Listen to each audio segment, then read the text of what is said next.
오늘 제목은 오늘 큐티 본문인데 준비된 사람 세례 요한입니다.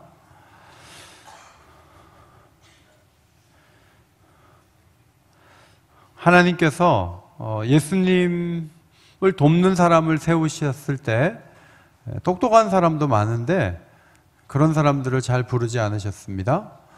국회의원을 부른다든지 로마에 멀리 갔다 온 어떤 똑똑한 사람을 부르지 않았습니다. 굉장한 바리새인을 불러서 예수님의 협력자로 세우실 수도 있었지만 그렇게 하지 않으셨습니다.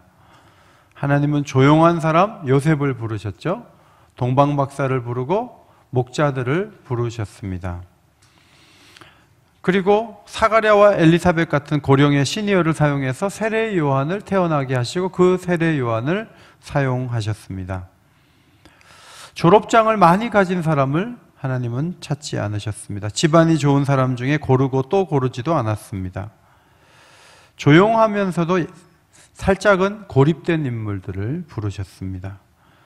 사람들이 주목하지 않는 이들 곁에 예수님이 계셨고 세상에서 주지 않은 이들이 놀라운 메시지를 갖고 서서 예수님을 도와드렸습니다. 세례 요한이라는 사람이 왔을 때 주 무대가 유대 광야와 요단강이었습니다. 우리 따라해 봅시다. 유대 광야, 요단강. 광야에서 사역하면 광야만 가면 만날 수가 있고요.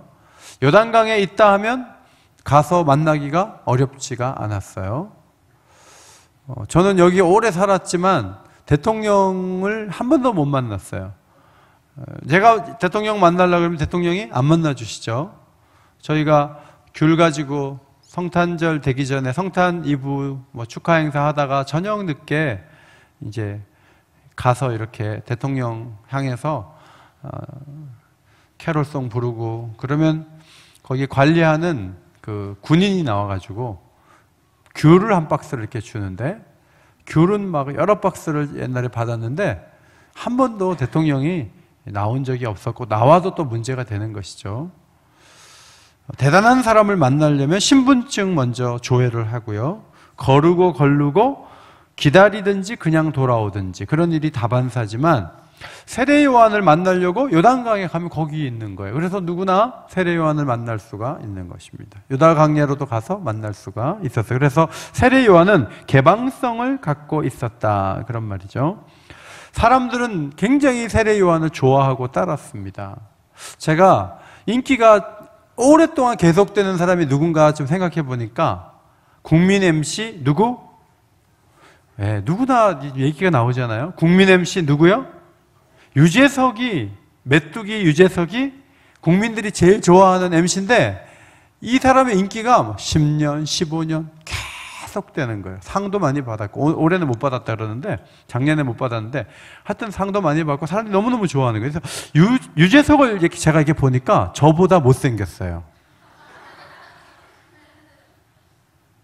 그런데 유재석을 좋아할 리가 없어요. 진짜 메뚜기같이 생겼어요. 근데 사람들이 유재석을 너무 좋아해요. 왜 좋아할까 보니까 재치가 있고요. 그리고 무례하지 않고 아이디어가 번뜩이면서 성실해요. 그래서 사람들이 유재석을 상당히 좋아해요. 근데 세례 요한을 좋아했다는 것은 유재석을 좋아하는 것하고는 차원이 다른 겁니다.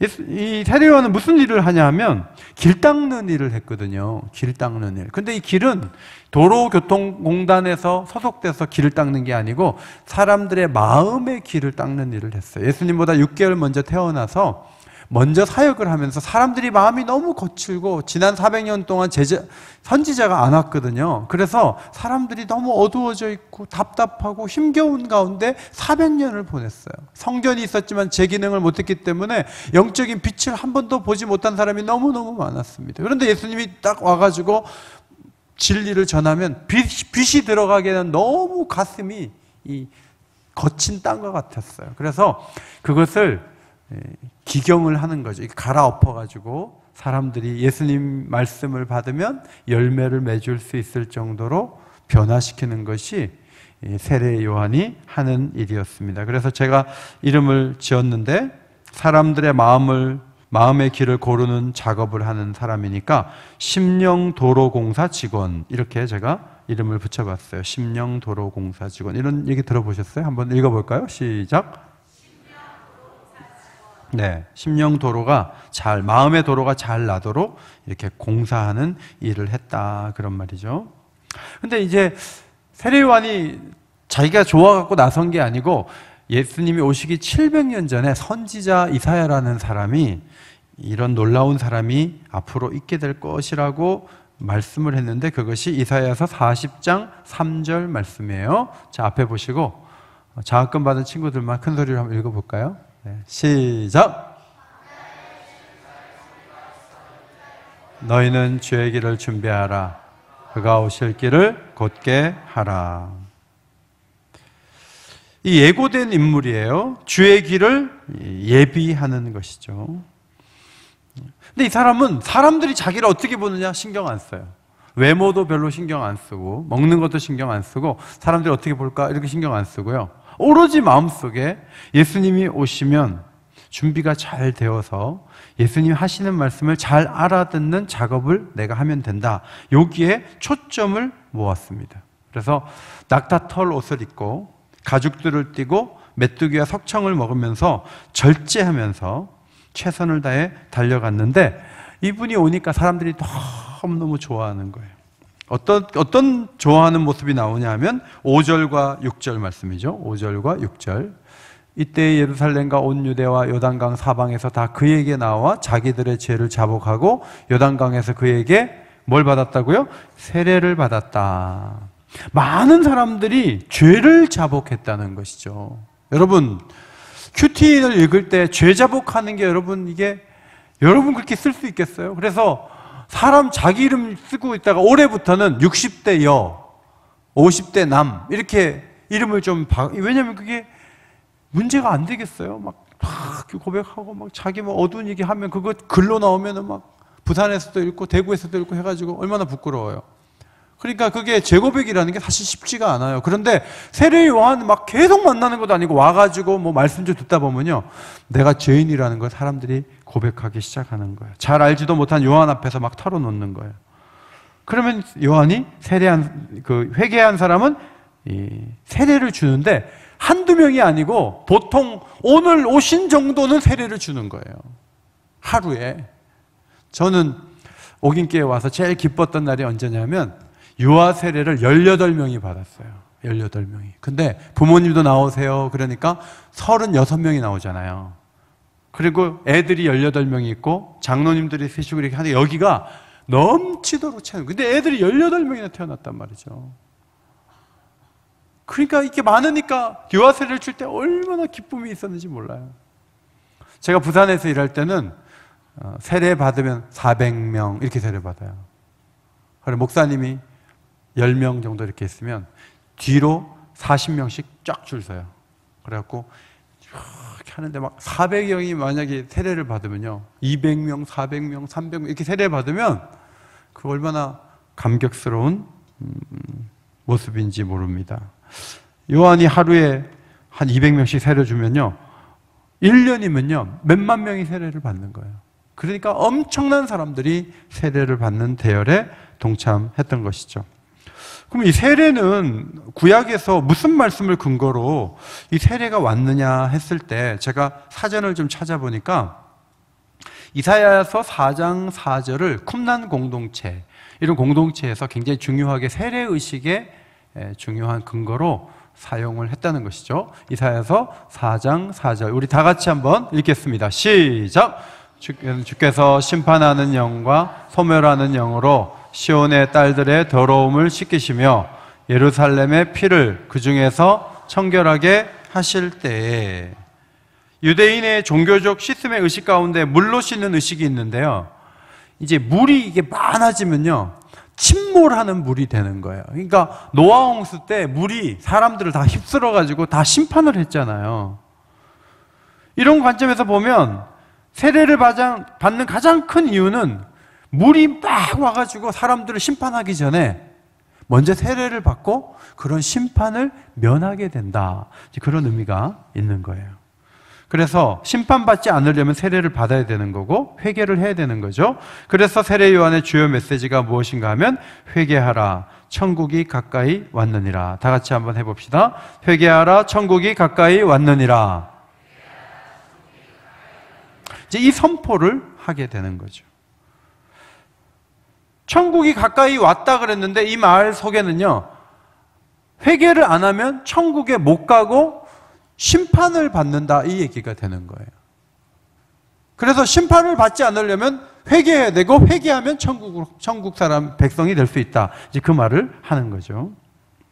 천국에 들어가는 조건이 회개하고 세례 받는 거예요. 많은 사람들이 죄를 자복하고 세례를 받았습니다. 얼마나 세례가 유명했는지 사방에서 사람들이 몰려오는 거예요. 사방에서 막 몰려와서 회개하고 하나님께서 이렇게 부흥을 주시고 변화를 이루도록 회개로 이끌어 주신 것입니다.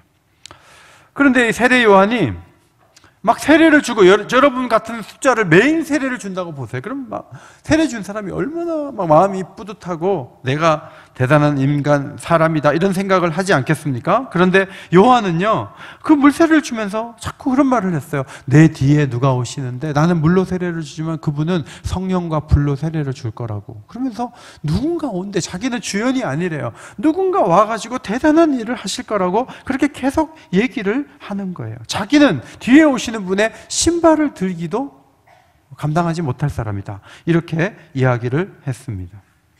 그러니까 굉장한 인기를 누리고 사람들이 대단하다고 하지만, 위대하지만 자기는 조연이다, 이것을 기억했다고 하니까 굉장히 겸손한 사람이고 변질되지 않는 사람이다, 그렇게 볼 수가 있습니다. 어떤 경우에도 교만하지 않았다는 것이죠.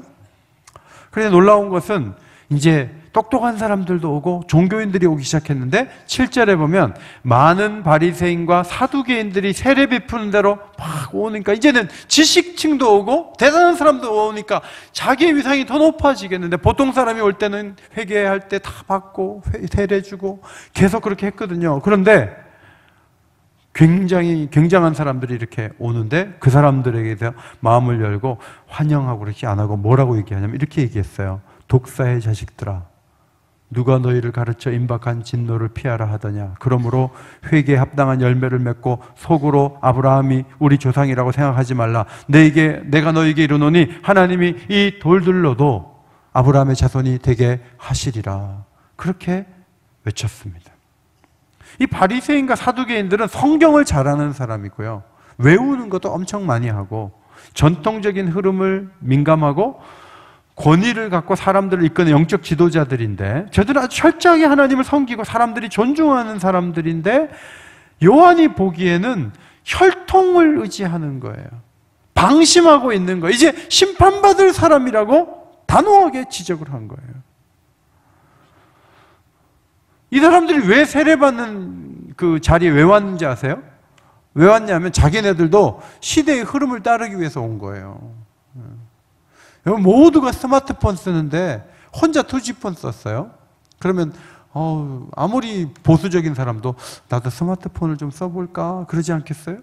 그러니까 이 바리새인과 사두개인들이요, 모두가 막 요한애가 세례받고 막 대단한 일이 일어나니까 시대에 뒤떨어진 것 같고 자기네도 뭐 좀 한번 가보고 싶은 거예요. 가서 혹시 메시아가 아닐까, 하나님 보내신 그리스도가 아닐까, 이제 그런 생각도 좀 하면서 어쩌면 그리스도일지도 모른다, 이런 호기심을 가지고 사람들에게 찾아오는 거죠. 그런데 요한이 그들을 설득하고 좋은 말로 하기보다는 혈통 우선주의, 유대인만이 구원을 받는다는 생각을 갖고 있었기 때문에 회개하지 않는다면 하나님께서 가만히 두지 않는다 하고 굉장히 강력하게 도전을 하게 됐어요. 이제 기회가 얼마 없다는 의미에서 10절 말씀에 이렇게 말씀했습니다. 10절을 앞에 보시고 읽겠습니다.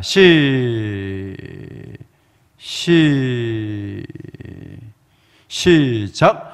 이미 도끼가 나무 뿌리에 놓였으니 좋은 열매를 맺지 아니하는 나무마다 찍혀 불에 던져지리라. 지금 도끼가 어디 있다고요? 나무 뿌리 옆에 있어요. 그래서 주인이 딱 해가지고 찍어버리겠다. 왜냐하면 이 나무가 열매가 없는 거예요. 입만 푸른 거죠. 다 찍어가지고 불에 던진다는 거예요. 화목이 된다. 심판을 받게 된다.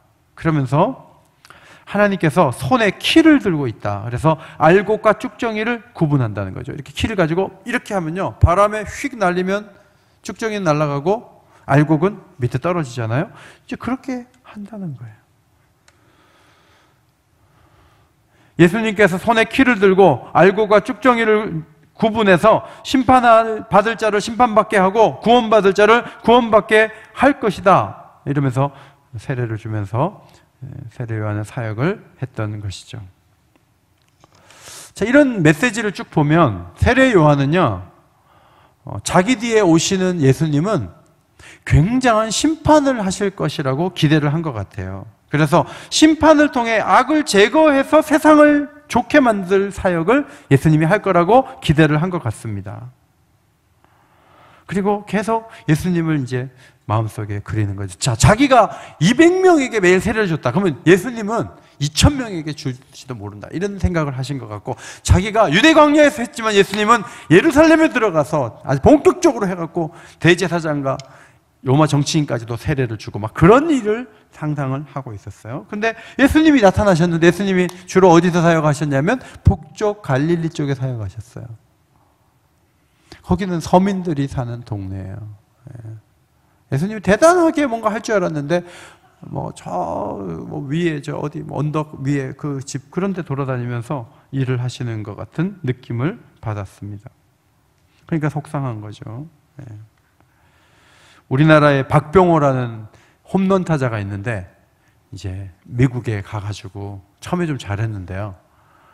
박병호를 돈을 많이 주고 미국에서 팀에서 계약을 해가지고 박병호가 나갔는데 박병호가 계속 홈런을 쳐야 되는데 자꾸 스트라이크 아웃 당하고 타율이 2할이 안 되고 이러니까 나중에 방출하는 거죠. 그런데 대단한 사람이 미국에서 와도요, 계속 투수가 얻어맞고 타자가 스윙하고 이러면 속상하지 않겠어요? 근데 세례 요한이 예수님을 가만히 보니까 예수님이 계속 스윙아웃 당하고 삼진 처리되고 그냥 파울플라이 하고 계속 그러시는 것 같은 거예요. 예수님이 자기가 생각했던 대로 안 가시는 거예요. 그래갖고 세례 요한이 옥에 가 있었는데 제자들을 예수님께 보내가지고 예수님한테 좀 기대한 대로 안 하신다는 생각 때문에 마태복음 11장에 가면 이런 말씀을 건네죠. 오실 그이가 당신입니까? 아니면 우리가 다른 일을 기다릴까요? 이렇게 물어봤어요. 이런 질문을 한 세례 요한에게 예수님께서 세례 요한을 극찬하시면서 따라합시다. 여자가 낳은 자 중에 세례 요한보다 큰 이는 없느니라. 그렇게 말씀하셨어요. 그러면서 하시는 말씀이 조금 있다가 천국에서는 띄워줘요. 천국에서는 극히 작은 자라도 누구보다도 크다고요? 세례 요한보다도 크다. 이렇게 얘기했어요. 자, 여자가 낳은 자 중에 지금까지 최고로 큰 사람이 누구라고요? 세례 요한이다. 그런데 천국에서는 아주 작은 우리 유년부 학생이라 할지라도 누구보다 크다? 세례 요한보다 크다. 이렇게 말씀을 하셨습니다. 세례 요한이 세례를 주면서 기대했던 메시아는 누구죠? 악을 심판하시는 메시아예요. 그래서 힘을 가지고 강력하게 도전하고 변화를 주고 현실적인 변화를 가져오고 그렇게 세상을 심판하는 분을 기대를 했던 거죠. 근데 예수님 가만히 보니까 병 고치러 다녀요. 병 고치러. 병 고쳐갖고 세상이 변화되겠어요? 여러분, 어느 병원에서 치료를 잘한다 그래서 세상이 변화되겠어요? 답답한 거예요. 12제자 촌사람들 불러가지고 맨날 시간 끌고요. 미움을 받으나 끝까지 견디는 자는 구원을 받으리라. 그런 말씀 하시는 거죠. 답답한, 메시지도 강력하지 않은 것 같고. 그냥 갈릴리 중심으로 착한 일 하러 다니시고, 잔잔하게 사역하시고, 잔잔하게.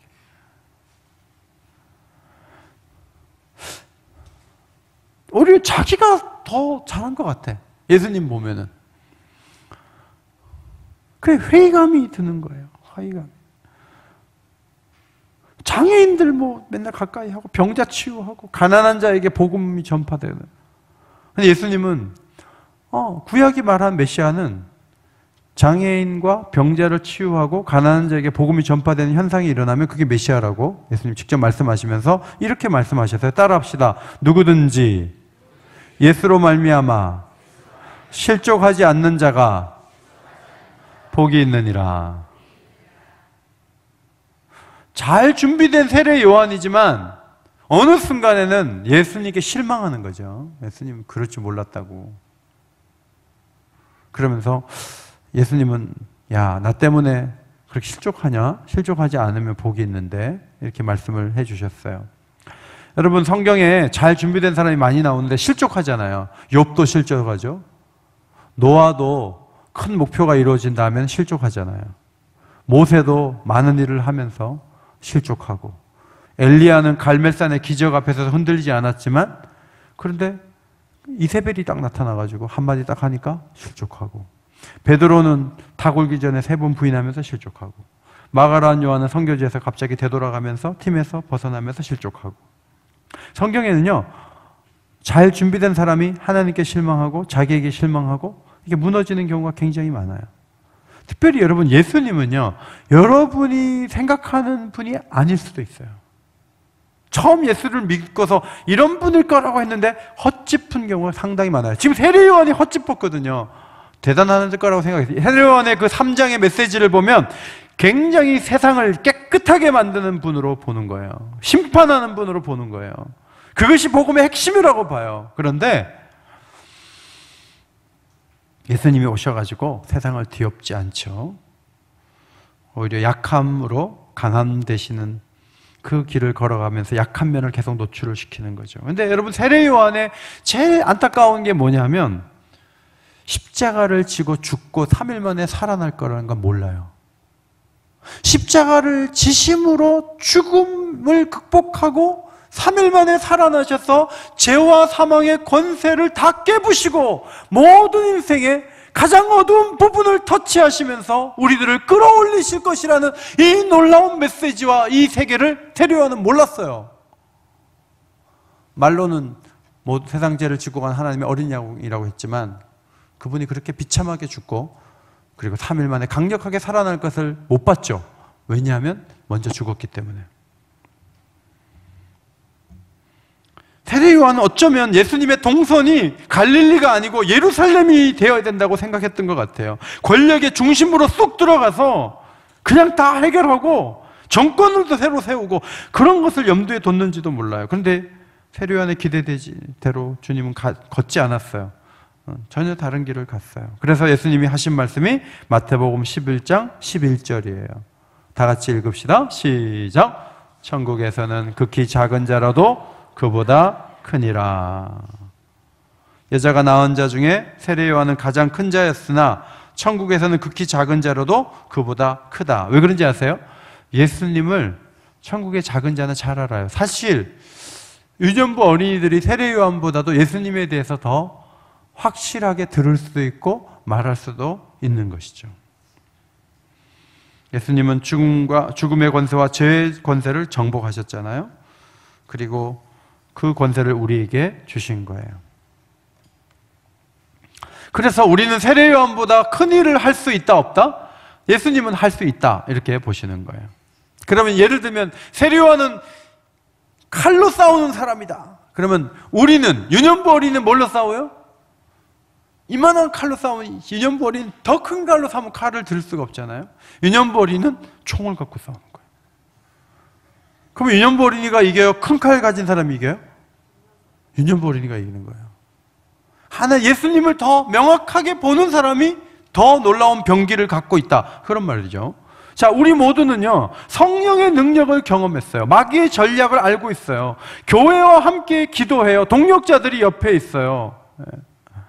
우리는 이 낙타털과 메뚜기 석청에서 기죽어요. 자, 세례 요한은 낙타털옷을 입고 메뚜기와 석청을 먹어요. 자연식을 하는 거죠. 우리는 뭘 먹죠? 우리는 오리털로 된 파카를 입고 피자와 치킨을 배달해서 먹어요. 근데 너무 치킨을 많이 먹어서 뚱뚱해요.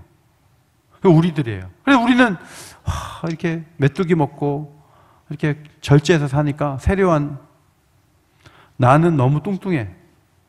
우리는 그렇게 생각을 하잖아요. 그러나 예수님은 분명히 말씀하시다. 천국에서는 지극히 작은 자도 그보다 크니라.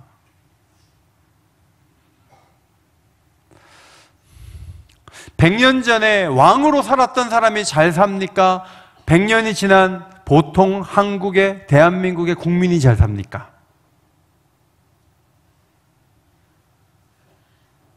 100년 전에는 웬만큼 잘 사는 사람도 화장실이 어디 있어요? 집 안에 있어요? 마당 거쳐서 저쪽으로 가야 돼요? 저쪽으로 가야 돼요. 지금 우리는 다, 우리 동선을 보면 우리가 생활 수준이 옛날의 왕들보다 훨씬 나요. 광해라는 보니까 시녀들이 다 이렇게 화장지도 자기가 안 써도 되고 시녀들이 옆에서 다 도와주고 죽을 맛이에요. 그게 좋은 게 아니죠. 그런데 그렇게 사는 게 잘 사는 게 아니잖아요. 지금 우리가 사는 게 100년 전보다 훨씬 더 잘 사는데, 시기적으로 2000년 전에 살았던 세례요한이 훌륭하긴 하지만 세례요한은 성령 충만도 잘 모르고요, 예수님의 십자가와 부활도 모르고요, 교회의 영광도 모르고요, 선교도 몰라요. 우리는 더 많은 것들을 알고 더 많은 일을 할 수 있는 자리에 있게 된 거예요. 그래서 우리가 더 부유한 거예요. 아침에 박미나 선교사님이 다녀가셨는데, 아침에 오신 그 선교사님이 머리는 좀 허여시지만 키가 크시고 피부가 너무 좋으셔서 나하고 동갑 정도 되겠다 해서 했는데, 컴퓨터 회사에 18년 다니시고요, 반도체 회사에 18년 다니시고 9년 파푸아 뉴기니에서 일하시고 9년 한국에 와서 본부사역, GBT 본부사역 했으니까 대학 졸업하고 36년 동안 일했다는 거잖아요. 군대 갔다 왔잖아요. 그러니까 제가 계산을 해보니까 저하고 나이가 비슷한 것 같은데 아닌 것 같아요. 그래서 죄송하지만 선교사님 몇 살이세요? 그러니까 연세 어떻게 되세요? 그랬더니 63살입니다. 깜짝 놀랐어요. 이분이 63살인데 올해 말레이시아로 간대요. 거기에서 말레이시아와 인도네시아에 중요한 할 일이 있다는 거예요. 그리고 이제 부인하고 또 가는 거예요. 이분이 오늘 아침에 우리에게 PPT 띄워주면서 세계 가운데 7,099개의 언어가 있는데 3,312개는 번역이 끝났고 2,584개는 번역 중에 있는데 아직 손도 못 댄, 성경이 번역되지 않은 언어가 1,203개가 되는, 이걸 번역을 다 하면 예수님이 오신다는 거예요. 모든 방언이 다 하나님을 찬양하고 예배하는 자가 되기 위해서 그거를 하면 된다는 거죠. 우리 교회도 손마가 선교사님이 마지막 종족은 농인이다. 사실 아프리카에 가면요, 어릴 때부터 그냥 방치해가지고 애들이 그냥 못 듣는 가운데 그냥 방치되어 있는 거예요. 그런 애들을 불러가지고 언어를, 수화를 가르치고 그 속에 복음을 전하고 그렇게 해가지고 예수를 믿게 하려고 하는 그런 시도들은 얼마나 아름다운지 몰라요. 그래서 제가 무슨 일을 하고 싶으시냐 그랬더니 이런 얘기 하더라고요. 인도네시아 가면 나무 위에만 사는 종족이 있대요. 그래서 전부 학교 갔다 오면 나무 위로 다 올라가야 되는데 학교가 없죠. 그러니까 늘 나무 위에 애들이 있으니까 애들이 그냥 원숭이하고 비슷하게 사는 거예요. 학교도 안 다니고. 그러니까 그냥 짐승 같은 삶을 사는 거예요. 근데 그 애들이 불쌍한 거예요. 그래서 이 선교사님이 하고 싶은 게 뭐냐면 거기서 조금 떨어진 곳에 기숙사를 지어가지고 나무 위에 살지 않고 교육을 받을 수 있도록 설득을 해서 걔네들이 언어를 배울 수 있게 하는데 그 언어를 배워가지고 성경을 읽게 만들겠다는 거예요. 그 일을 63세신데 하고 싶다는 거예요. 우리는요, 세례 요한 그 이상이에요. 왜냐하면 우리는 선교를 해요. 땅끝까지 가서 복음을 전하고 1203개의 언어를 번역하면 예수님이 오실 수 있다는 생각을 가지고 움직이는 선교사들이 왔다 갈 때 우리가 그들을 도와줘요. 우리는 이 복음을 전하기 위해서 컴퓨터를 동원해요. 빙기를 띄워요. 에너지를 집중해요. 여러분, 이 어린 아이 때 선교하는 것에 관심을 갖고 내가 선교해야 되겠다, 이렇게 마음을 두고 기도하고, 여러분이 세례요한보다 훨씬 더 놀라운 어린 시절을 보내는 것이죠. 그래서 저는 말씀을 보면서 세례 요한도 멋있는 사람이지만 우리는 세례 요한보다 더 멋있게 살아야 되겠다, 그 생각을 하게 되었습니다. 그런데 세례 요한과 우리와 공통점은 출발점이 같다는 거죠. 출발은 뭐냐면 따라합시다. 회개에서부터. 회개해야 돼.